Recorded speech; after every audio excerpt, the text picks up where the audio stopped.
सच है, विपत्ति जब आती है कायर को ही दहलाती है। सूरमा नहीं विचलित होते, पल एक नहीं धीरज खोते। विघ्नों को गले लगाते हैं, कांटों में भी राह बनाते हैं। है कौन विघ्न ऐसा जग में, टिक सके वीर नर के मग में। खम ठोक ठेलता है जब नर, पर्वत के जाते पांव उखड़। मानव जब जोर लगाता है तो पत्थर पानी बन जाता है। नमस्कार दोस्तों, आपके अपने YouTube चैनल NCERT टॉपिक पर मैं संदीप शर्मा आपका हार्दिक अभिनंदन करता हूं, आपका हार्दिक स्वागत करता हूं। होप आप सब अच्छे होंगे। प्यारे दोस्तों, हम पढ़ रहे हैं NCERT की किताबों में से बनाए गए नोट्स में से, और जो नोट्स हैं दोस्तों वो NCERT की किताबों का निचोड़ है, क्योंकि मैंने NCERT किताबों का जो सारांश है वो नोट्स के रूप में बना लिया है, और ये नोट्स सभी प्रतियोगी परीक्षाओं के लिए बहुत ही महत्वपूर्ण है। दोस्तों, हम पढ़ रहे हैं कक्षा 8 भूगोल संसाधन एवं विकास। पाठ 4 हम पहले ही पढ़ चुके हैं। आज हम पढ़ेंगे पाठ संख्या 5 उद्योग, कक्षा 8 भूगोल के लिए। तो चलिए आरंभ करते हैं। देखिए, उद्योगों का वर्गीकरण। उद्योगों का वर्गीकरण किया गया है दोस्तों किन किन आधार पर। देखिए, कच्चे माल के आधार पर कौन कौन से हो सकते हैं। कच्चे माल पर आधारित उद्योग हो गए कृषि आधारित, खनिज आधारित, समुद्र आधारित और वन आधारित हो सकते हैं, जो कि कच्चे माल पर आधारित हैं। आगे देखिए, कृषि आधारित उद्योग खाद्य संसाधन, वनस्पति तेल, सूती वस्त्र, डेयरी उत्पाद और चर्म उद्योग इसमें शामिल हैं, जो कि किस पर आधारित हैं, कृषि उद्योग। आगे देखिए, खनिज आधारित उद्योग कौन कौन से हो सकते हैं। ये प्राथमिक उद्योग हैं जो खनिज अयस्कों का उपयोग कच्चे माल के रूप में करते हैं। या जैसे कि एक खान है, उस खान से तांबा निकाला गया, लेकिन जो तांबा निकला है वो शुद्ध रूप में नहीं निकला है। उसको शुद्ध रूप में लाने के लिए उद्योग में उसको लाना पड़ेगा और उसका शोधन करना पड़ेगा, तब जाकर वो शुद्ध रूप में तांबा आता है। आगे देखिए, समुद्र आधारित उद्योग महासागरों से प्राप्त कच्चा माल तथा समुद्री खाद्य प्रसंस्करण उद्योग और मत्स्य तेल निर्माण इसमें शामिल है। किसमें? समुद्र आधारित उद्योग में। आगे देखिए, वन आधारित उद्योग वनों से प्राप्त उत्पाद यथा लुगदी, कागज, औषध, रसायन, फर्नीचर और भवन निर्माण, ये किसमें शामिल हैं? ये वन आधारित उद्योग में शामिल हैं। आगे देखिए, आकार। आकार क्या है दोस्तों?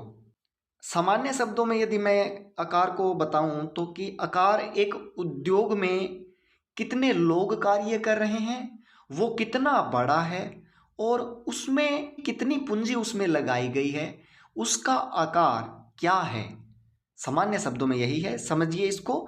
इससे तात्पर्य निवेश की गई पूंजी की राशि, नियोजित लोगों की संख्या और उत्पाद की मात्रा से है। उसमें कितना उत्पादन होता है। इसे दो भागों में बांटा जा सकता है। वो कौन कौन से हो सकते हैं? देखिए, लघु आकार के उद्योग व बृहत आकार के उद्योग। लघु उद्योग आपको ग्रामीण परिवेश और शहरी परिवेश दोनों में ही देखने को मिल जाते हैं। ग्रामीण उद्योग में एक उदाहरण है, खादी ग्रामोद्योग के अंतर्गत छोटे छोटे उद्योग आते हैं, जैसे कि मोमबत्ती बनाना, खल बिनोला उद्योग आदि। और बृहत आकार के यानी जो बहुत बड़े बड़े उद्योग हैं, जैसे कि दिल्ली NCR में मारुति सुजुकी उद्योग, हीरो होंडा उद्योग, बहुत सारे प्रकार के ऐसे उद्योग हैं जो कि बृहत आकार के उद्योग के अंतर्गत आते हैं। आगे देखिए, स्वामित्व। स्वामित्व के आधार पर भी उद्योगों को वर्गीकृत किया जा सकता है। स्वामित्व के आधार पर उद्योगों को निजी क्षेत्र, राज्य स्वामित्व अथवा सार्वजनिक क्षेत्र, संयुक्त क्षेत्र और सहकारी क्षेत्र में वर्गीकृत किया जा सकता है। निजी यानी कि प्राइवेट, और राज्य यानी कि स्टेट के अंतर्गत, और सार्वजनिक यानी कि सभी का सरकारी, और संयुक्त क्षेत्र यानी कि सहभागीदारी उसमें होती है। प्राइवेट और जो सरकारी है उसकी दोनों की भागीदारी होती है और सहकारी क्षेत्र में भी इसको वर्गीकृत किया जा सकता है। सहकारी क्षेत्र क्या है? सहकारी क्षेत्र के उद्योगों का स्वामित्व और संचालन कच्चे माल के उत्पादकों या पूर्तिकारों, कामगारों अथवा दोनों द्वारा ही होता है। आगे देखिए औद्योगिक तंत्र। इसमें निवेश, प्रक्रम और निर्गत शामिल है। निवेश का अर्थ देखिए क्या है, जैसे कि कच्चा माल, श्रम, पूंजी की लागत, जल परिवहन, विद्युत आदि। आगे देखिए प्रक्रम। इसमें कई क्रियाकलाप हैं, जैसे कच्चे माल को परिष्कृत माल में परिवर्तित करना। निर्गत यानी अंतिम उत्पाद और इससे अर्जित आय। आगे देखिए मुख्य औद्योगिक प्रदेश अधिकांशतः शीतोष्ण कटिबंधीय क्षेत्रों, समुद्री पतनों के समीप और विशेष तौर पर कोयला क्षेत्रों के निकट स्थित होते हैं। भारत के औद्योगिक प्रदेश कौन कौन से हैं? मुंबई, पुणे, बेंगलोर, तमिलनाडु, हुगली प्रदेश, अहमदाबाद, वडोदरा, छोटा नागपुर औद्योगिक प्रदेश, विशाखापट्टनम, गुंटूर, गुड़गांव, दिल्ली, मेरठ और कोल्लम, तिरुवनंतपुरम। ये क्या है? भारत के मुख्य औद्योगिक प्रदेश हैं। आगे देखिए औद्योगिक विपदा। अब प्रीवियस यदि हम देखें तो कोरोना पैंडेमिक पूरे भारत और पूरे विश्व में सभी उद्योगों को प्रभावित किया है।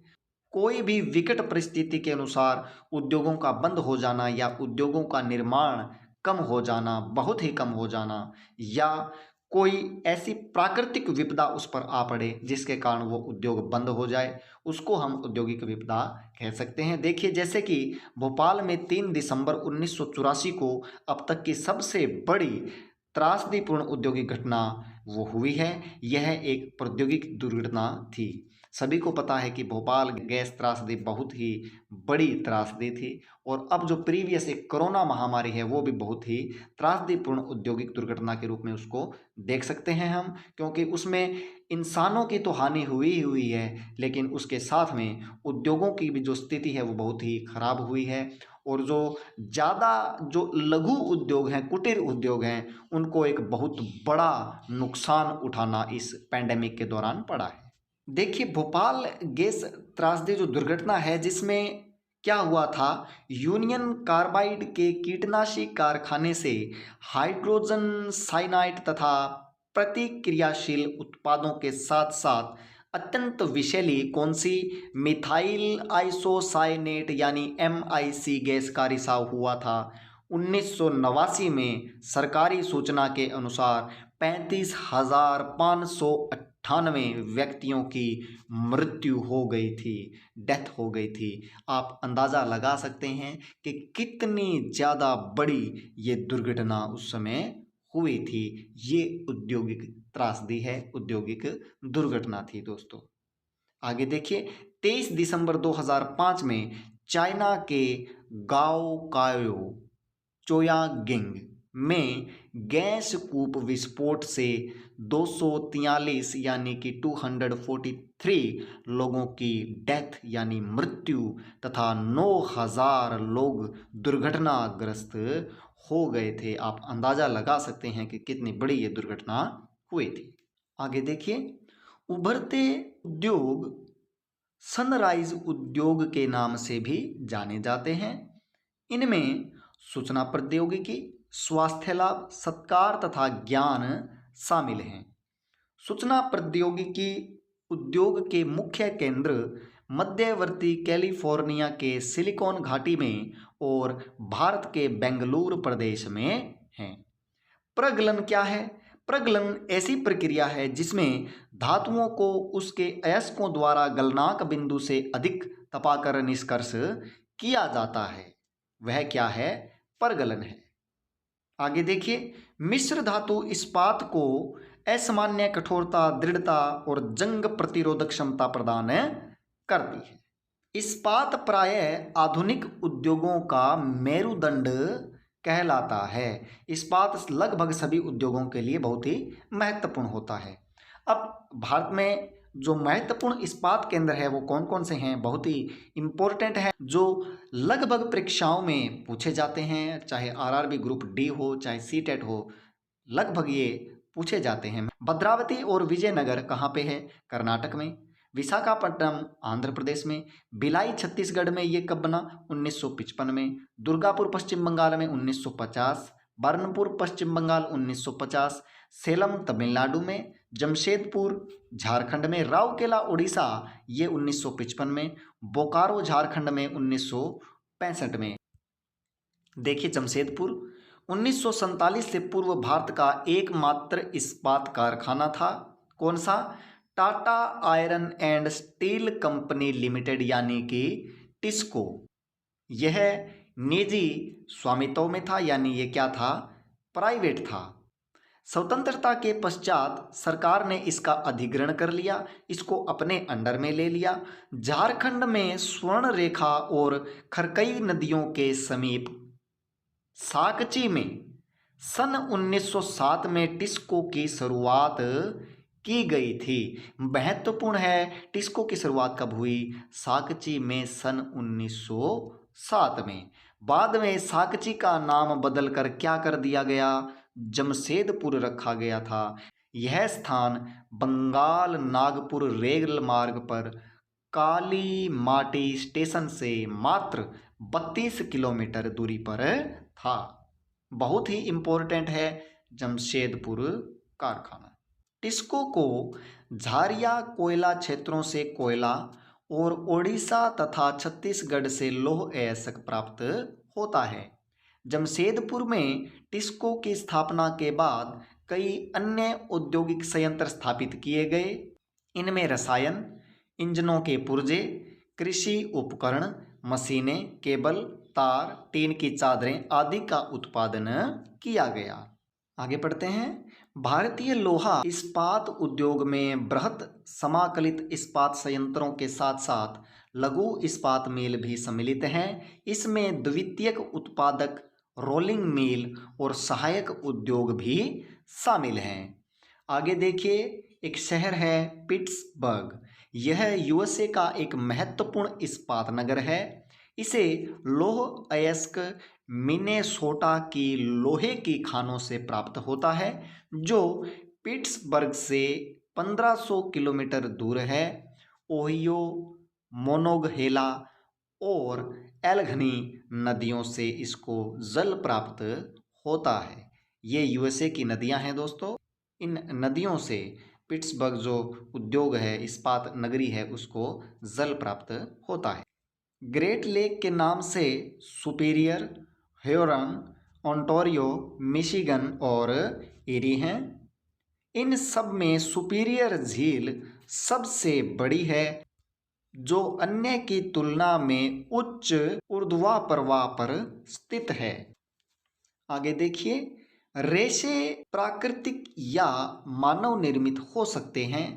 प्राकृतिक रेशे ऊन, सिल्क, कपास, लिनन और जूट से प्राप्त किए जाते हैं। ये बहुत ही महत्वपूर्ण तथ्य है दोस्तों।